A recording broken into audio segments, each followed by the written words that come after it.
question in the chat and I can ask on your behalf if you'd rather not unmute. So without further ado, Melissa Allen, someone I'm very privileged to go to work with every day, is a performance dietitian at the Canadian Sport Institute Atlantic. As a lifelong athlete, she's developed a special interest in sports and nutrition. Melissa works with Olympians, national, provincial, and collegiate athletes through her work at the CSIA and as well as privately. And yeah, lots to learn. I've seen Melissa speak many times and am stoked that you all get to see it today. So over to you, Melissa. All right. Thank you so much, Allison. I'm super pumped about this topic. Well, I actually get super pumped anytime I get to talk about food, but also the context of this whole topic is something that has really been rolling around in my head quite a bit. So I'm really excited to walk through it with all of you. Just like Allison mentioned, I'm going to try and keep this open because I respect that there's, that I see so many faces, or not really faces, but names. And I know that you have a lot of knowledge, and I would love for us to be able to share that knowledge, because I will never say that I hold all the knowledge. There is so much knowledge that's sitting in here right now. So the more that we can share, the better, and the deeper this is going to be for sure. So let me share my screen and we'll get rolling. And if I'm in mid-sentence and you cut me off, I am not offended. So don't be afraid to jump in at any time. If you have anything to kind of add, I'll try and leave moments for that as well. But what we're going to talk about tonight is, again, some of these fundamentals of sport nutrition, but more particularly, how do we support the fact that we get to work with such a unique group of athletes? And these unique athletes have such unique needs. So how do we start to support them in a way that helps them realize the uniqueness of who they are as individuals and as athletes? So the agenda, because I try to keep it super, formal, we're going to talk a little bit about role of nutrition, because I have to, and then some of the fundamentals of it, and then cover a whole bunch of different factors that impact the intake that your athlete chooses to, or the food that your athlete actually chooses to put into their body, and why, really dig into that side of it. And then lastly, touch on what are some of the things that we can try and do to support these athletes, as we recognize that there's so many factors that go into food and what your athlete chooses to put into their body. So first thing is what does nutrition even do in our bodies? What does nutrition do for athletes? I'm super hopeful that we already all know this, but of course I have to touch on it. When we think about nutrition, and whatever proper nutrition is for each one of those athletes and each one of the humans that you have in your life, the beauty of what it does when it's set up for them as an individual is that it's going to provide them the fuel that they need. So depending on what sport it is, what the training session's like, what the competition is like, it's going to provide them that fuel, that energy that they need, and as well the nutrients that they need for their sport. Super important. And that answer, that what that fuel looks like, what those nutrients look like, is going to be very individual, which we're going to dig into. And it, as you know, as people who work with athletes, that even changes from one day to the next, depending on the training session or the competition. And then one of the things that athletes love to think about, because we're all about the muscle right now, is that nutrition plays a really crucial role in helping athletes build that muscle.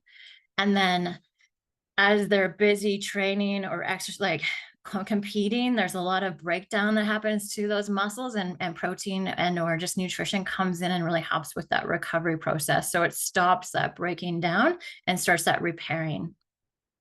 And then proper nutrition also, if it's, if we've got the right things coming in at the right amounts, it's also going to help athletes reduce the risk or how often they get ill or injured.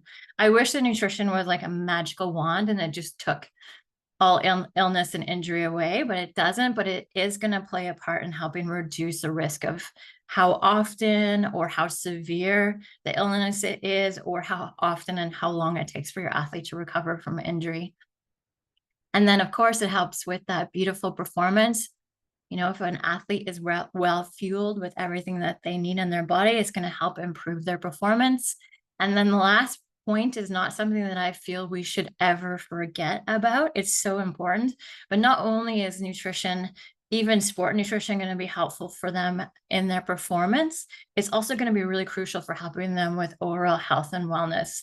It's one of the things that makes me really passionate about my job as a sport dietitian is the fact that the things that I talk about with athletes, the nutrition piece of it is not just something that's going to make them better athletes. It's also foundational to them for their overall health and wellness.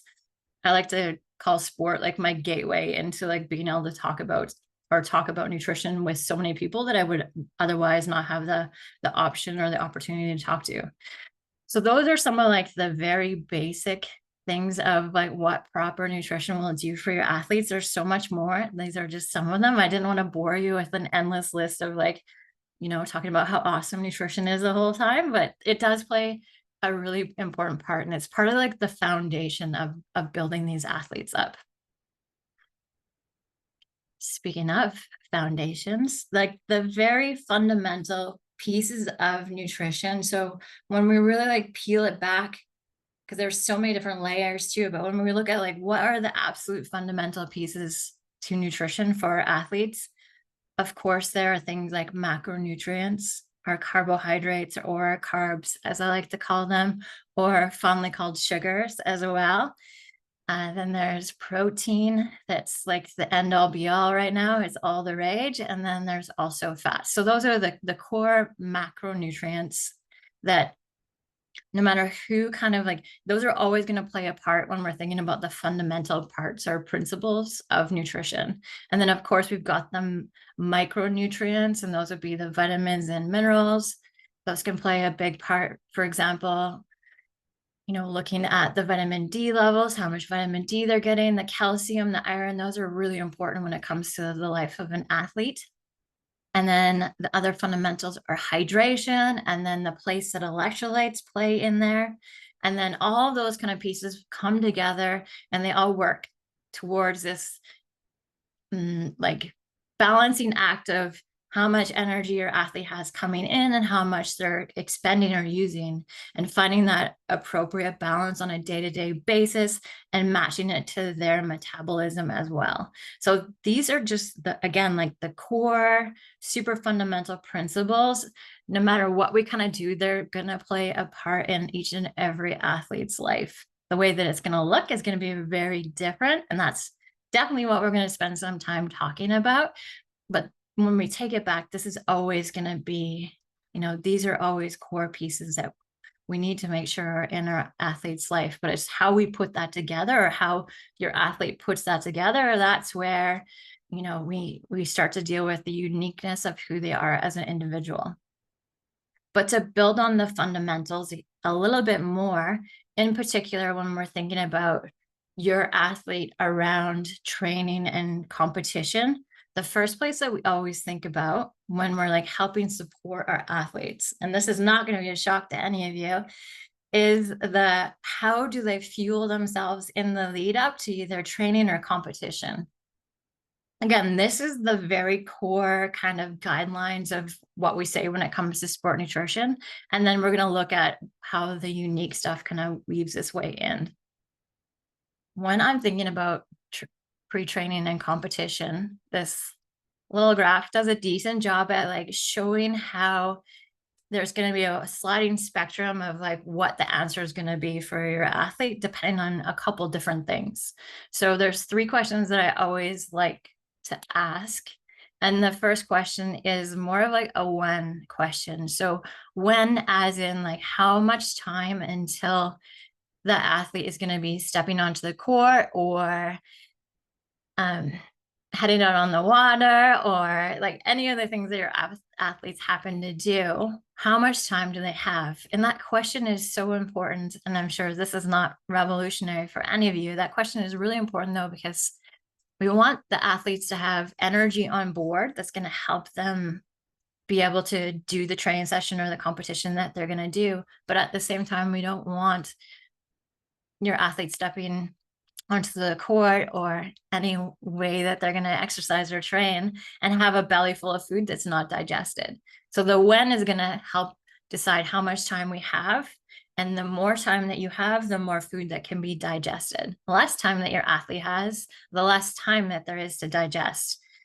We'll dig into this, but like there's even like a massive genetic difference with athletes depending on how fast they digest food. So one athlete's going to, you know, eat a big meal of food 3 hours before and still be like having a hard time getting it fully digested, before they start doing their training, where the next athlete is going to be like have a meal 3 hours before and then be starving by the time it's like an hour before they go to do their sport.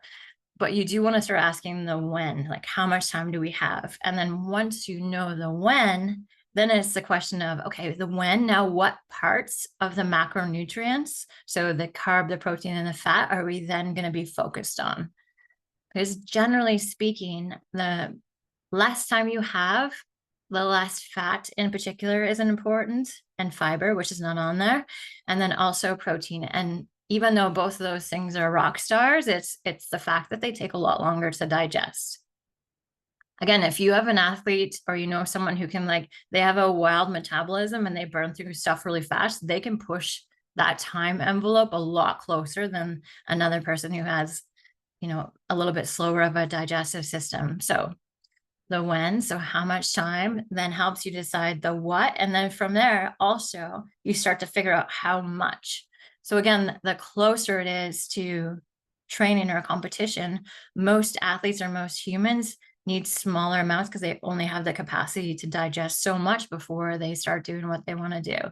You can already start to visualize or hear, hopefully, how much the uniqueness of the human comes into play, even when we're thinking about the pre-training, pre-comp, like the what, the when, the what, and the how much. There's lots of variation in there with the humans, but this is like the core basics of how do they start to decide. And then you throw in I don't want to jump the gun, but there's so many, life is not perfect. And there's not many times when we have the perfect 3 or 4 hours before training or competition to get a big old meal in our stomachs. But these are the core pieces when we're thinking about pre-comp or pre-training. And then of course, the next place that we think about for athletes when we're really digging into when they're there with you, when they're training and competing, would be the during part of it. And just like the pre, there are some pieces that come into play. Some really key things to think about is how long is this going to be, this training session or this competition, and what's the intensity? Those are going to really help you or the athlete know how much energy they've used, and that energy that they're using needs to be replaced with some carbohydrates so that there's more energy coming into their body.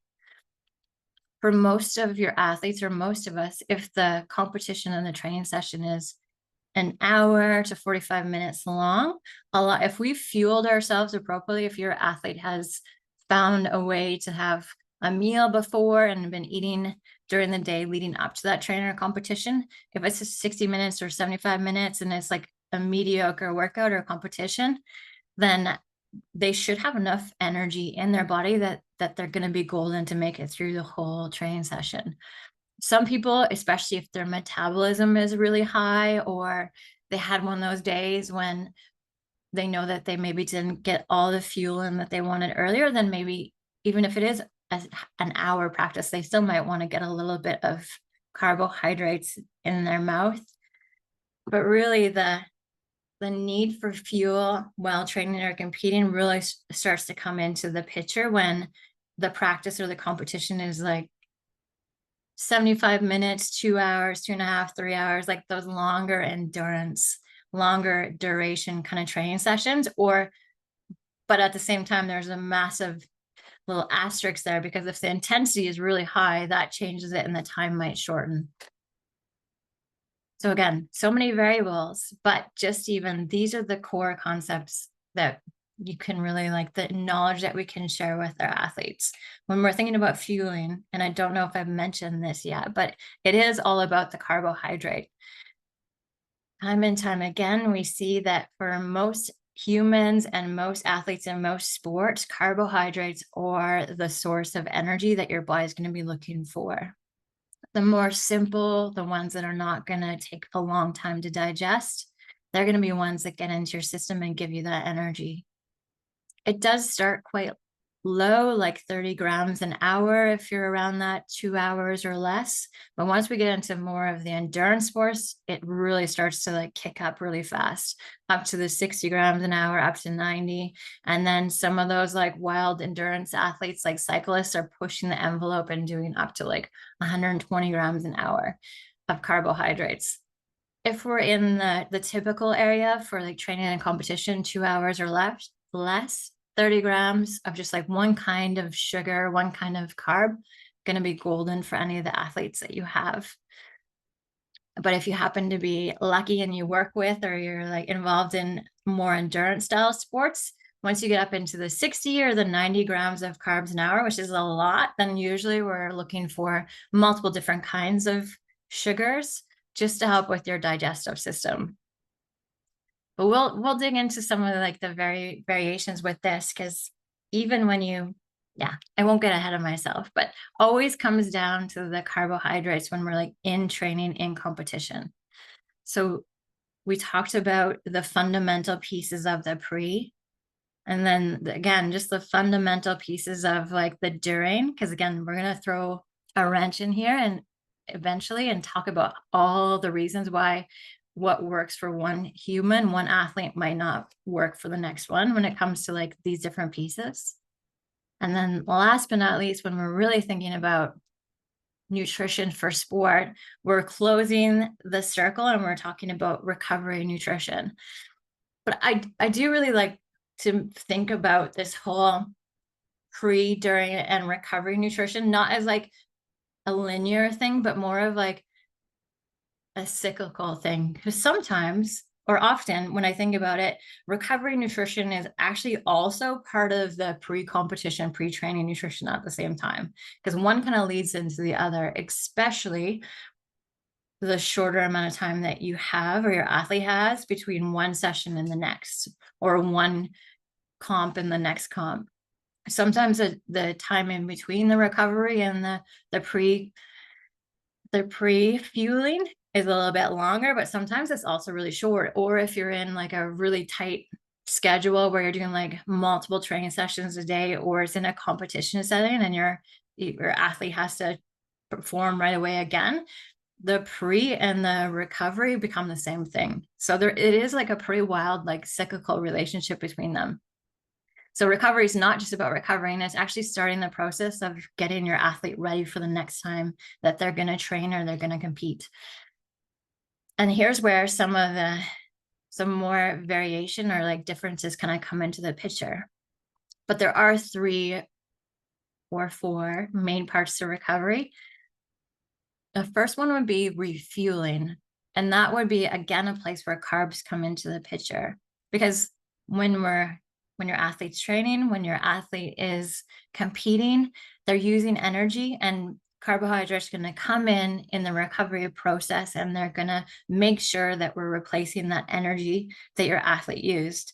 It's easy to think about replacing that energy if we're also thinking about the fact that like, oh yeah, we're setting ourselves up, or your athletes setting themselves up for the next time that they're going to perform or they're going to train. So it's like refilling that tank. But what that's going to look like is going to be different based on the training or the goals of the athlete. And then we'll talk about lots of other ways that it can change coming up as well. But when you're thinking about carbs, you're replacing energy. So if it's a lighter training session, or it's more skill-based, or there's even like a bigger amount of time that your athlete has to recover, the carbohydrates, so the energy that needs to be replaced, is going to be between 0.5 to 1 gram for every amount that they weigh in kilograms.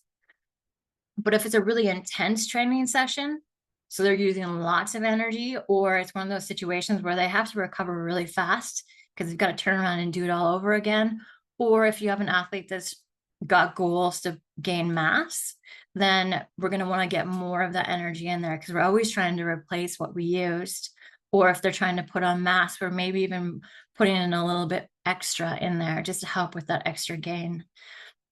So then it's like, oh, that should be 1 to 1.5 grams per kg. And then if your athlete's just in kind of a maintenance phase, then it's going to be around the 0.5 grams per kilogram. So you can see there's a lot of variation without taking into consideration the uniqueness of your athlete, just when we think about like whatever exercise or competition they went through. And that's just to get that refueling back in them. And then the protein is going to step in as well to help repair those muscles. That piece that we talked about at the beginning when we were talking about, what proper nutrition does for an athlete.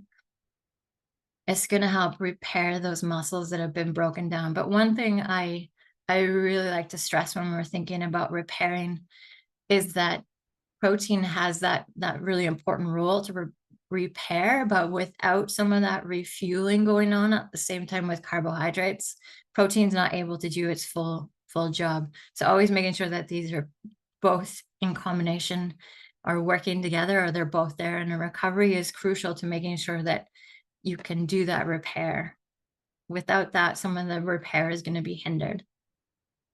When we think about protein, it's less of a like moving target than carbohydrates. If it's a little bit more strengthy training, or your athlete's really trying to put on lean muscle mass, then it might be a bit higher, closer to the 20 to 30 grams, or you can like get particular and figure it out to like 0.4 grams for every kilogram that your athlete weighs. It's not about the weight in particular. It's just bigger bodies are going to need more protein to be able to, redo all that rebuilding. Same with like the weight-based side of carbohydrates. It's the fact that a bigger body is going to need more energy. And then for protein, if it's a lighter train, more skill based, still need that protein. And it's just a small tweak of closer to 20. Again, these are very fundamental numbers, because there's a whole lot of science and a whole lot of stuff out there where we're pushing boundaries on all of these things, but these are the fundamental pieces of it. And then last, but definitely not least, probably one of the first things that we always want to talk about with our athletes is that the hydration piece. And it's making sure that whatever your athlete lost in terms of hydration, that they're making sure that they're rehydrating with like even more than what they lost. There's lots of ways that your athlete can figure out kind of what they lost during a training session or a competition. But a really simple way that I'm sure we've all heard about is just getting your athletes to pay attention to when they urinate and doing a check to see what color their urine is.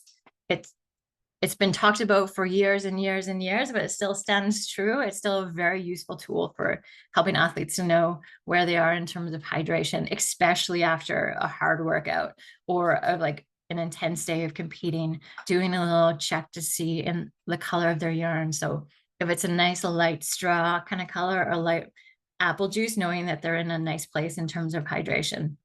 Darker than that, they have a little hydrating to do.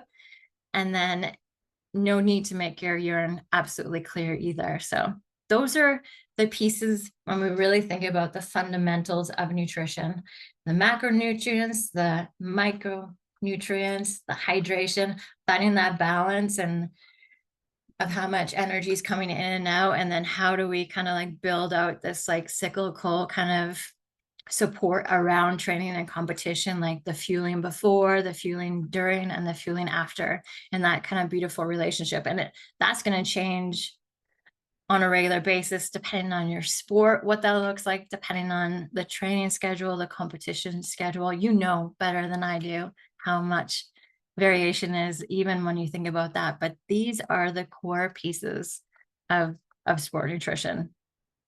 There's so many more things, but that's the core stuff. But let's talk about the things that I was really alluding to. Like, what are we thinking about when we think about the fact that we have these amazing athletes that we have the privilege of working with, but each one of them is their own unique individual? This picture that I have up on the screen is on purpose, because I like to use this example when I work with people all the time. as a dietitian, I can put together, use all my nerdy nutrition knowledge, and I can put together like this beautiful recovery meal. Let's say like it's a pasta, and it's got some chicken for the protein. I've got some like tomatoes and veg and mushrooms in there and a nice little sauce. And I put this together. And if we were looking at it from like a purely nutrition, like this is going to be a stellar recovery. Like this is going to give your athlete absolutely everything that they could ever want in terms of recovery, as long as they got a nice little, glass of beautiful hydration that's sitting beside them. But when we start to layer in the different pieces of the fact that you work with unique individuals, it doesn't take me very long to think about how many people or how many athletes are going to look at that meal and be like, that does not work for me. One of the things that right away comes to my mind is, there are a lot of food allergies or intolerances out there. So if it was an athlete that was celiac or who even had a gluten intolerance, right away I'd have to like switch out the pasta in there for them. And then what if it was an athlete that for whatever reasons, maybe it doesn't sit well in their stomach, or for ethical reasons, they choose not to eat animal protein? We've got to switch that chicken out right away. And then even if I think about preferences, when I'm super nerdy and I like to ask athletes all the time, like what would be one food that they could wipe off the face of the earth? Tomatoes and mushrooms are always like two of the things that are like very common. I hear them all the time. They're kind of like the things that you love or hate. There's like mushroom and tomato lovers. And then there's so many other people on the other side of the scenario that like, if I see a mushroom anywhere on my meal, I'm never eating it. So it's just a really simple meal, but a really simple way also to start to recognize just how unique the individuals are that we get to work with. And the fact that nutrition is like, there's a lot of beautiful fundamental pieces to nutrition, but it doesn't take long until we start to see like, oh yeah, but there's this thing. And then, oh no, that won't work for this athlete because of this like different little piece. So those are some of the pieces that we're going to talk about right now. Are some of the outside factors that I want all of us, not that we have to like focus on them or concentrate on them, but just as individuals or coaches who get to work with athletes, just things to be aware of when we're thinking about the nutrition or the foods that your athletes choose to eat. Maybe it comes from a place of like, I don't know, just having an open mind and helping create this curiosity for athletes, which I'll get into. But let's talk about some of the factors. This is like a long list, so prepare yourself. And I'm going to ask, if you're comfortable, anyone, if you have any experiences with any of these different factors or you've seen them with athletes, please feel free to jump on while we're going through these. I'll give some examples myself, but you have so much experience as well. So don't be afraid to share, like if you've seen any of these before. But the first set of factors that do come into play, and these are all research based and that come into play when athletes are making choices about the food that they eat. These are some of them. These are the physiological ones. So first one is sensory, so taste and texture. That one is a big one. The number of times that I am like running through different ideas with athletes, that might support them in different ways, and they're like, no, I will never eat that. What's one that comes to my head? Like cottage cheese. If you can do dairy, it's like packed full of like so much nutrition, but like there's something about the texture with cottage cheese that like for so many people, that's like, there is no way they're ever going to put that in their mouth. So sensory or texture or taste can be a huge one. Some individuals that I have worked with in the past, because of taste and texture, their list of foods that they'll actually eat is quite small.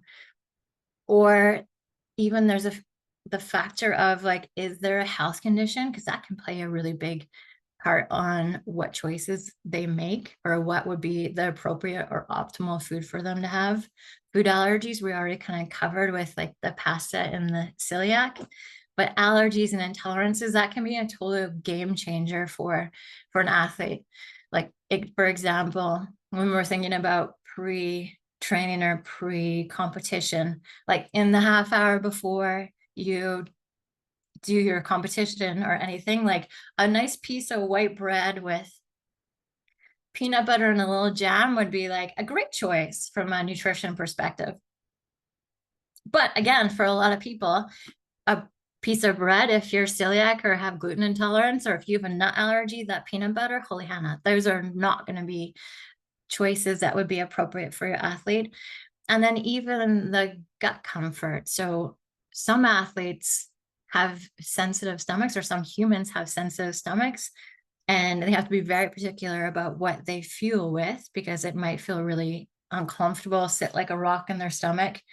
Or there's athletes that also can have like the biggest cheeseburger and french fries like half hour before they're going to do their sport, and they're a-okay. It's like no big deal to them.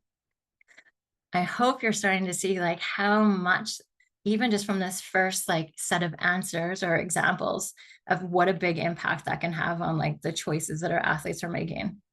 Does anyone have any other stories to add to these particular factors or experiences? No. Don't be afraid to jump in at any time, because I'll just keep on rolling because I can talk.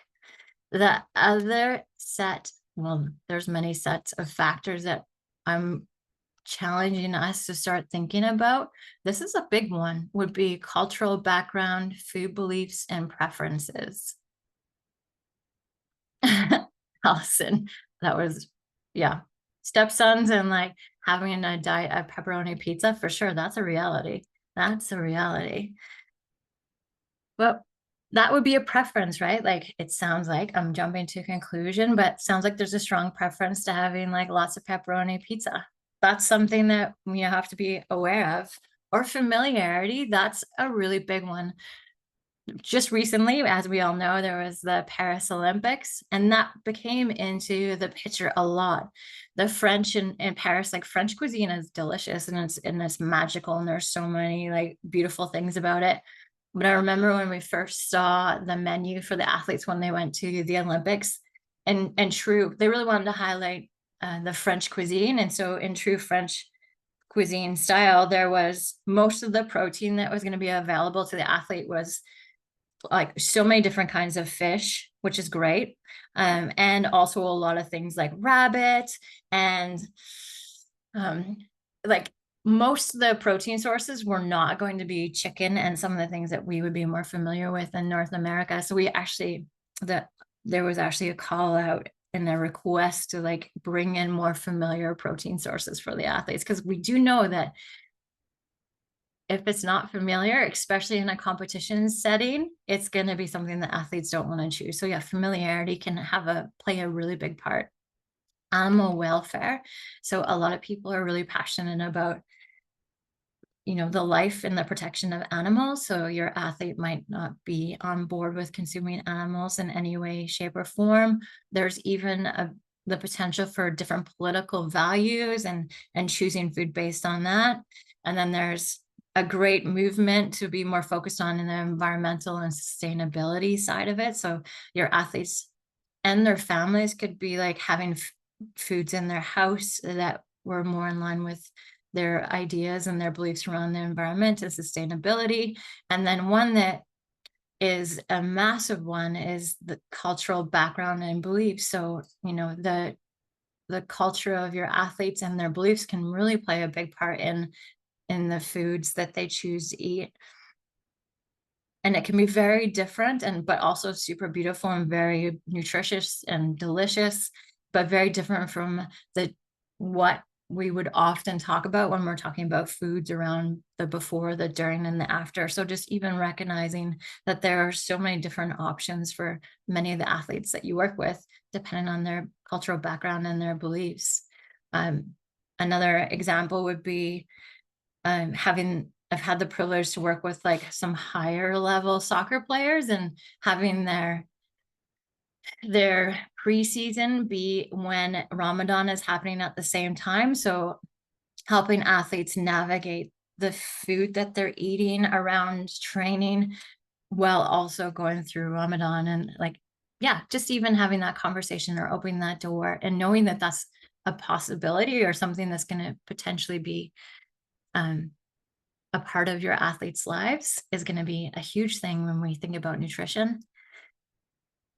Some other factors, because there's so many. I'm always blown away by like, holy Hannah, yeah, there's like all these different things that people are always thinking about. But even the age that your athlete is going to play a part in some of their nutrition choices. We're influenced by our friends at different points in our life. There's going to be like, are you the age where your family is buying most of the groceries and you eat what's in the house? That's going to play a part. Even the sex that they are is going to impact some of their choices as well. Even from a hormonal perspective, there's going to be like hormonal differences that will sometimes impact nutrition choices, the sport that you play. I can talk for hours about how like different sports require different things from a nutrition perspective, just from like the science side of it. But there's also so many other ways that the sport that they play can impact the nutrition choices. For example, there are some sports that I work with where they just tend to ask a lot more questions about things like supplements, because it just seems to be a bigger part of their conversation as a sport, where some sports you never hear about that at all. Or there's even the impact of like their nationality. So not even just cultural beliefs, but even where they came from, that can be woven in from so many different ways for like familiarity, what's in the house. Like, oh, there's so many ways that the socio-demographic side of it comes into play when we're thinking about athletes and their nutrition choices. And then there's also the physiological factors. Nervousness plays such a big part in athlete choices or what's going to be their optimal nutrition at different parts and before, during, after. An athlete's not always going to be nervous, even. An athlete might be nervous in really important games, but not in practices. Like they're going to be, nervousness can play a really, really big part. And a lot of athletes have to work really hard to figure out how to navigate food and nervousness. And that can take time. Body image is another one that I'm sure we're all really aware of. It can have such an impact on the choices that anyone makes when they're thinking about nutrition. How they feel about their body, how they feel about how they think their body looks, or how they feel their body works as an athlete. All those pieces can play a really big part in the choices that they make. And then guilt, the good old good food, bad food. This is going to be bad for me. This is going to be good for me. And then the feelings that we have when we do consume different foods, that can really impact your athletes and their choices. I did mention at one point that, you know, carbs are a massive energy source, but carbs and sugar, carbs, they are the same thing. And there's a lot of information and knowledge that's put out around like carbs and sugar. And so there's a lot of guilt associated with sugar for a lot of humans and a lot of athletes. So helping them navigate and figure out how to optimally use different pieces of nutrition can be really embedded in like their senses of like guilt in some of those different pieces. And then mood, holy Hannah, that can, when I'm happy, there's different things I want to eat. When I'm not feeling super like my mood, most of us, our mood can play like a really big part in what we kind of choose. And then enjoyment, I feel like this is one of the places that we really miss, like recognizing how important it is, especially, maybe not especially, but with athletes, definitely. When we think about around sporting events, or like, let's say you were in a change room and you had all these great different options for like carbohydrates or like different energy sources that were going to give them what they needed to like get them through the game. There is going to be a really big part that enjoyment has to play, because if your athlete looks at the table full of like all these awesome carbohydrates that you have out and they're like, I don't really like any of those things, what do you think the chances that they're actually going to grab any of those things and eat them? Pretty small for most of them.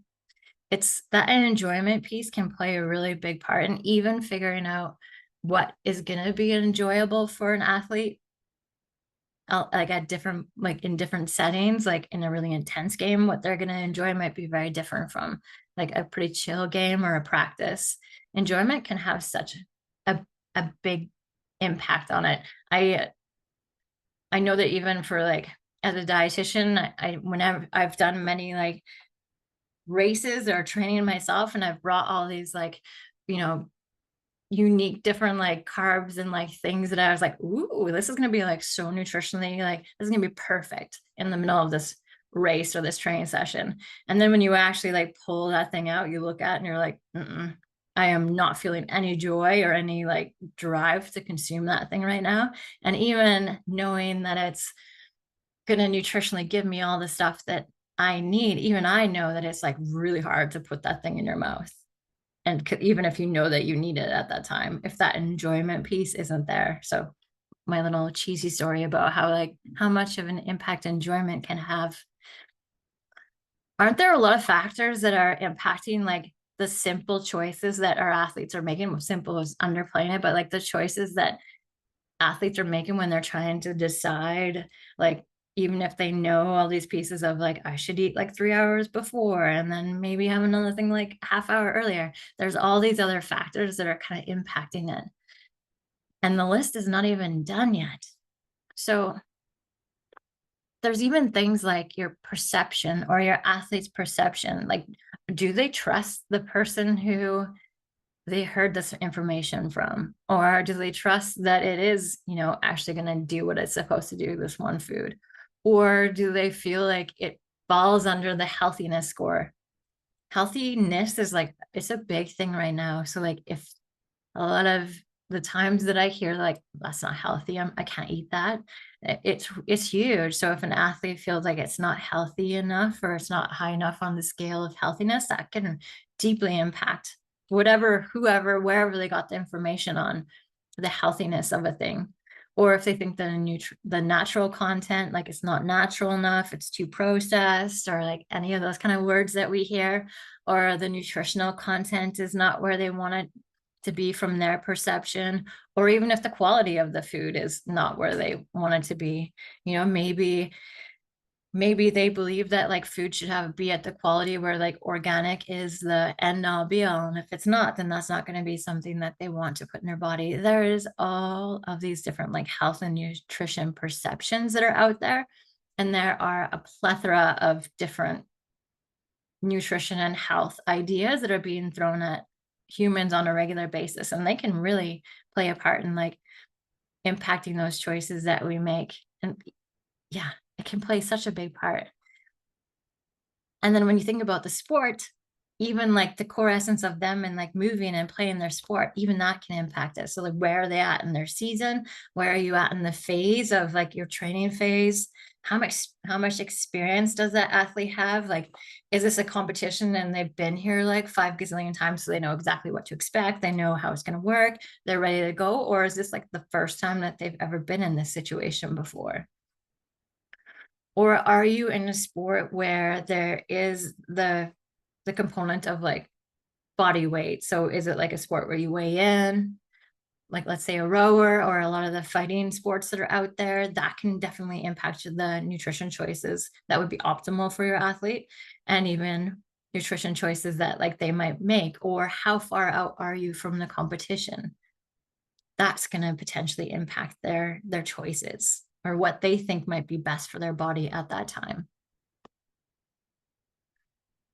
And then this is like the bracket of impact that I feel really passionate about, but maybe that's just because of my experiences. But there's a lot of situational influences, and maybe it just really resonates with me because I hear a lot of these things from athletes on a regular basis when we're digging into, you know, trying to help them find ways to fuel themselves for their sport. Time to eat is a big one. Humans are busy, man. Humans are so busy. Humans, athletes, everybody's so busy. And so this like that amount of time that they have to eat can be like such a massive thing in terms of what they're going to choose to eat or what they even have available to eat. What's their typical routine can come into play. because we love our routines and we kind of like to stick to the comfortable routines that we have. And then number 3, the cost of food is one that sadly is becoming more and more of a thing for all of us. But I know that recently for myself, I've had numerous conversations with athletes, and these are even athletes at the national level, like so many different levels of, in terms of like where they've made it. Ones that have went to the Olympics have even told me that like they know that there's all this like amount of food that they should be getting, like this much protein, this much carb at certain times. And they've straight looked me into the face and said, Melissa, I know that there are all these foods that I'm supposed to be eating, but like honestly, so many times when you told me about all this food and like how I should be eating, I honestly like just thought to myself, but I can't afford to eat that much food. I can't afford to do that fueling the way that you want me to, or the way that you're telling me that I should be. And maybe that impacts me a lot because I feel ownership in the fact that I was putting more pressure on them without recognizing that this was an impact that was, changing their choices and changing that what their optimal fueling could look like. But yeah, cost is a big one that I've been seeing more and more all the time. And then kind of with that cost and kind of with that, like not having enough time to eat, convenience comes in a long way. So sometimes it's even talking to athletes and being like, okay, I know like sometimes you're going to have to just grab food along the way because you just don't have the time to do it. You're running from one place to the next, like recognizing that sometimes it's about convenience. That can be a really big one. Or social media or marketing. Like those are two powerhouses in terms of what's influencing the choices that people are making. Like, are we believing, what there's so much marketing out there. Like I already kind of mentioned, protein's like the rock star right now. So lots of stuff is all promoting how much protein's in there. And that can be really impacting what thing your athlete chooses to purchase based on like, ooh, this one's got like, says it's got like more protein in it. And then traveling, I don't feel like I need to even say, but there's access to different food. What's it like when you're traveling to different places? Can you take a cooler? Like there's so many ways that can impact it. Accessibility. What does your athlete have access to? What's in their house? What do their parents buy? What is in their neighborhood that they can go and purchase? Like accessibility is a massive piece. So just knowing that that can play a part, then the weather, what's it going to be like? And then even food safety. We don't always think about it, but food safety, if your athletes have the privilege of like traveling to other countries or, even just thinking about, yeah, other countries is a big one, but like, are they going to be able to, would eating raw vegetables and fruit be their best choice depending on what country they're going to be going to? Or should we talk more about eating more like protein and starchy carbs just to make sure that you're keeping yourself as safe from a food safety perspective? And then last but not least, but like super massive in terms of like impacting athlete choices is like all those interpersonal factors. So what's going on with their teammates or their peers, or like who's their family? What is in their house in terms of food? How does their family eat? Respecting the fact that people come from different families and have different humans around them, and recognizing that that can really impact their choices. So I didn't want to bombard you with like, there are so many factors, and I never expect or wish that all support people or all coaches would, be able to dig into each one of those pieces with their athlete and know like all those different things, that those other different factors that might be impacting them. But just an awareness is, there's a lot of power and awareness, and just like recognizing that there is no way for us to know all those other different pieces that are going to be potentially going on in your athletes' lives. But what can you do as a coach? This is not the end of the list. These are just some pieces that I thought about, but there is a lot of power as a coach or as a support person for athletes, just to give them some of that knowledge, some of that fundamental kind of nutrition information that's out there. So provide different opportunities, whether it's like hanging out with a sport dietitian or other people who have really vast nutrition education, like yourself. Don't downplay like what you might know about sport nutrition as well, but just give those opportunities for athletes to understand some of that sport nutrition kind of piece. What's education? What's the science saying?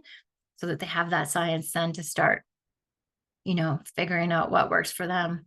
And that's where some of that support can come in too. If you have the chance, if it's an option, giving athletes some of that encouragement and that freedom to be really curious and expressive about the food that they're choosing to eat, or like experimenting and being curious with like what's working for them, along with all those other factors that are kind of coming into the picture. Let them make some of the decisions. And if you can, like, if we can find ways to help them make mistakes, humans learn no better and no better way than when we make mistakes. So like knowing that, oh man, maybe that wasn't, maybe this like meal that I had didn't sit well in my stomach before I did this really hard practice. Letting them make those mistakes and like know that it's okay. It's actually like some of the best parts of it, because it goes in line with encouraging them to like reflect on what foods they are putting into their bodies and like the why, and then monitoring and seeing how it works for them. Because again, there's all these factors that you can never possibly know because everybody's such a unique individual, but helping them recognize the power that they have to like reflect and self-monitor and start to figure it out. These are tools, or these are pieces that athletes at the top of their game, like a lot of the athletes that I've had the privilege of being around, they've spent a lot of time self-monitoring and reflecting and recognizing, and now they've kind of got like this idea of, this is a food that works really good for me in this situation, this food in that situation. They've really dialed it in for them. And then when you have the chance, whether it's just in conversations or like anytime that food's coming up or athletes are talking about it, promoting that individuality and knowing that there is no one diet that's going to work best for everyone. If there was, man, my job would, well, actually probably wouldn't have a job, because it would just be like, here we go. Everybody's just going to eat this, this, and this before, during, afterwards. This is what every human has to eat. All like, it would just be like, we'd have our cookie little cutter answer and everyone would just be like set and golden. Definitely wouldn't have a job. But that's not how the world is. We're like all these unique individual humans. And so there is no one way, but it does take a lot of curiosity and like starting from the fundamentals and helping athletes to discover what's going to be, what works for them when, depending on all these other factors and influences that are in their lives. And it just sounds kind of hokey, but like some of the vision that, I'm not putting pressure on you as support people or coaches, but having this capacity to like help create or help athletes become these distinctive individuals where they are part of the like co-architects of their nutritional strategies. And because they're part of the co-architects of like what their nutritional strategies are, the power of that, a nutrition that fits for them, is going to like catalyst them in their performance. It's going to enhance it in other ways that I've seen it and I've experienced it with athletes when they really start to figure out what their narrative in terms of like nutrition looks like. And when they start to take charge, and this is not something that happens overnight, it's just starting the conversation around like helping them figure out and get curious so that they can take charge of their health and their performance journey is such a beautiful thing. And it starts with like promoting that nutrition literacy, helping them not just sit in the nutrition sessions that they might get to be there at and like just passively like take in some of the information, like, yeah, carbs, whatever, it's take that knowledge and then actively start to get curious and shape it into the way that works for them. That would be my vision. I know it's like grandiose vision, but what a powerful tool if we can help individuals figure out these fundamentals from the place of like all these other factors and this fact that life is not perfect and we've all got all these different things going on that are influencing our choices. I really, just as part of this, like, helping create these distinct individuals, it's like stepping away from Or like when we hear some of these very divisive like statements about nutrition, which are everywhere, like you have to be this body weight for your sport, or like you can't eat after dinner, or this is the thing that you have to eat before practice because that's just what you have to do, or everyone should have to eat like gluten-free, or sugar, carbs, man, they should avoid those like the plague, or athletes like should never ever eat craft dinner. That's so bad for you. Like just like when we hear, or like when we hear these like very decisive like should be, can't, with in terms of nutrition, it's like how do we adjust that conversation to be like, for this might be the best for you, vegan might work really well for you, but recognizing that there's, how do we start those conversations around, you are an individual, let's like figure out and dig into it and get curious and help athletes figure out like, maybe vegan works for me, great, sure, that's awesome, that's awesome, maybe it doesn't, maybe I need some protein from animals in my life, or dairy might not sit well with you, there are so many other options out there. But how do we, like, instead of having like these tried and true, like everybody have to, this is what you have to do, it's helping to create that like, here are the fundamentals, but how do we really fit this into your life? How do we recognize the fact that you are all very individual athletes? I have just talked for a long time, and I did warn you, you had to like jump over top of me if you wanted me to like stop, because I'll just keep on going. But are there any questions? Because I didn't stop to breathe even once to let you ask any.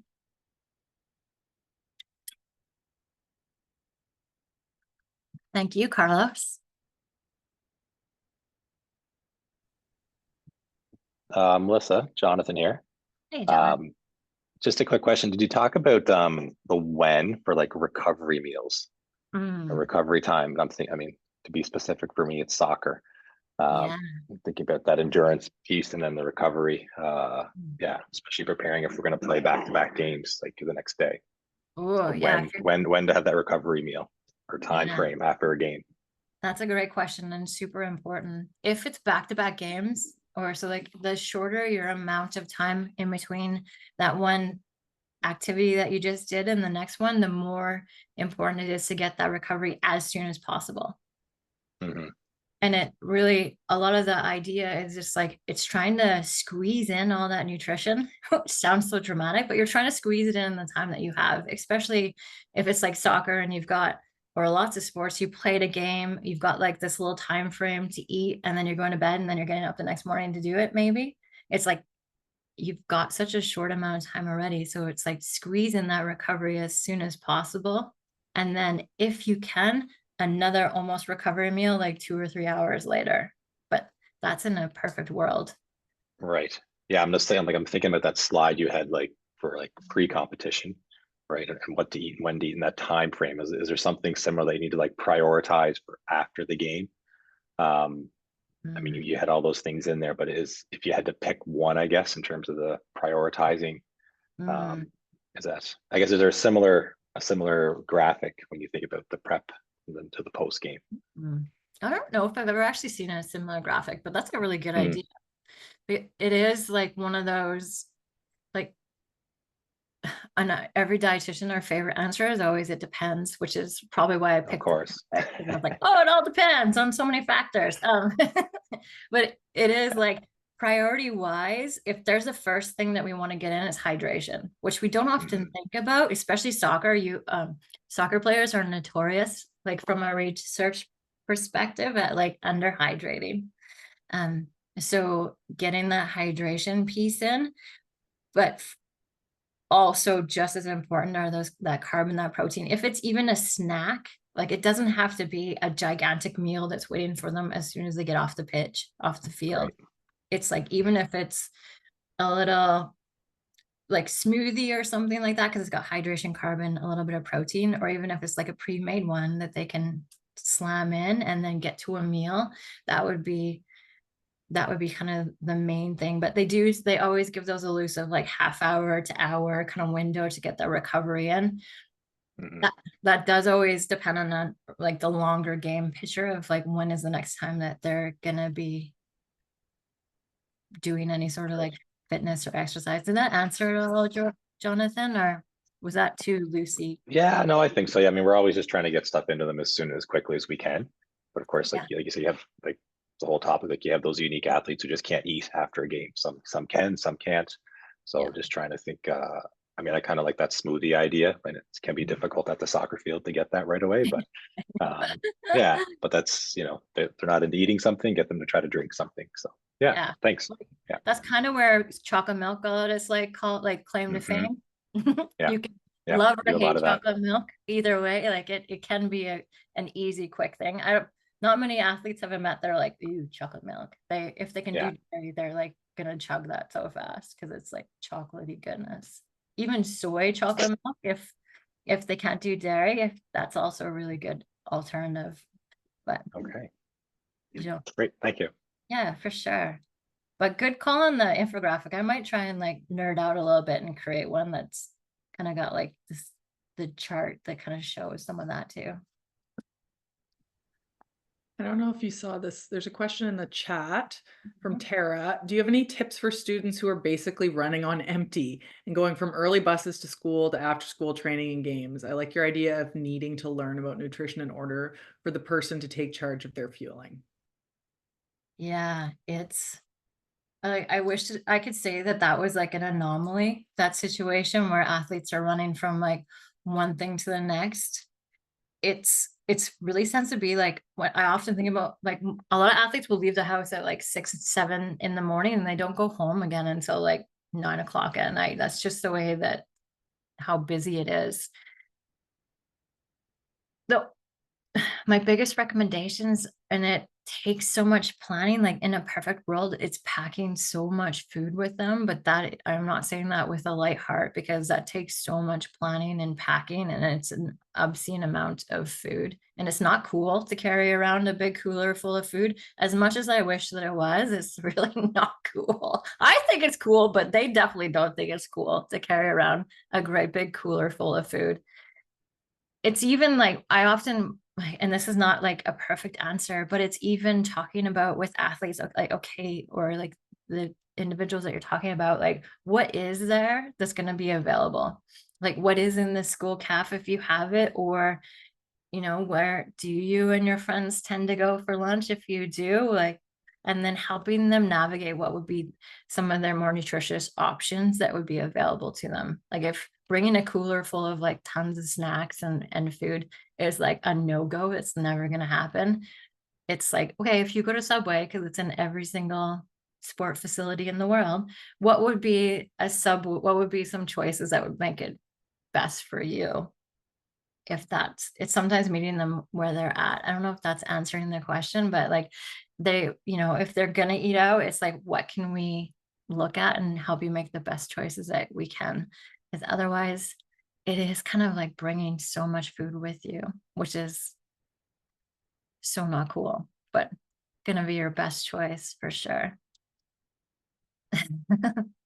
Tips. Okay, right. Allison, tips for a fueling athlete who meets are 2 days long, but they're in the ring, say every 45 minutes. It's gonna be for athletes like that, some of the power is gonna come into like the couple days beforehand. If that's an option, it's like getting the athletes to really focus on their nutrition in the days leading up to like a 2-day competition where they're like competing back to back to back. There is a capacity for humans to hold on or like to store a certain amount of energy. And so when you know that it's going to be so intense and there's not going to be a lot of time, as long as you don't have to do any weigh-ins or anything, it's really making sure that your athletes are like very dialed in on like what are they eating in the days leading up to it. I'm not talking about the old school idea where it's like eat 5 of the biggest plates of pasta that you can like the night before. It's like in the days leading up to it, like, am I getting, all my meals, getting snacks in, even that night before, did I get up and have a breakfast to try and sneak it in? And then in between each one of those matches, it's like only got 45 minutes. So playing around with athletes where trying to like get something into them as soon as possible, mostly carbs, but also are they able to manage a little bit of like protein in there as well? So maybe it's like a sandwich with a little bit of protein in it, but not like, you know, the biggest like meaty sandwich of your life. Maybe it's like a sandwich with like banana and peanut butter, so a little bit of protein. Like, or if they can handle dairy, maybe they're doing like little like yogurts in between. Again, that can be precarious because that can also like set a lot of people off. Or maybe it's like energy balls or something like that, where there's like some protein and some fats, but mostly carbohydrates. It's like really dialing in that piece, but recognizing that it's mostly going to be about like carbohydrates. But if you can sneak a little bit of that protein and that fat in there and that really tight turnaround, that's going to help to you, as well as that like fluid with maybe even carbs in it. If there would ever be a time for sports drinks like Gatorade or Scratch, or there's a gazillion out there now, maybe that would be for those athletes where it's like they don't have a lot of time to get a lot of food in and they're trying to hydrate at the same time. So get some of the carbs there and then get a little bit of solid food in as well. I hope that answered your question. Good one. Man, see, sports are so unique. There's so many things that are going on all the time. We have time for one more if anyone's got one.